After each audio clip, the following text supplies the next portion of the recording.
საქართველოს კონტროლის პალატის მიერ მიმდინარე კვირაში განხორციელებულ ოპერაციასთან ეგრეთ წოდებულ დაკითხვასთან დაკავშირებით თავისუფალი დემოკრატების ოზურგეთის ორგანიზაციის ხელმძღვანელმა თემურ სალუქვაძემ ჟურნალისტებთან ბრიფინგი გამართა.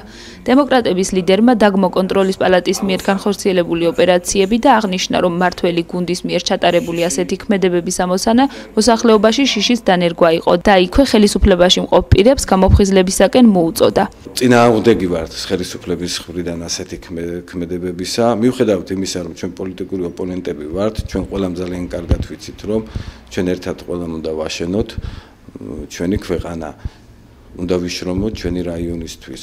ამიტომ ეს ურთიერთპატივისცემითა და სიყვარულით უნდა კეთდებოდეს. ის რაც აი ამ ქმედებებით ჩააგდო ნაციონალურ მოძრაობამ მოსახლეობაში, რა ეჭვიც გაუჩინა ყველა სოფელში, ყველა ადამიანს თავისი რწმუნებულებისა თუ ამ აპარატის შემადგენლობის მიმართ, ეს არის ძალიან საშიში.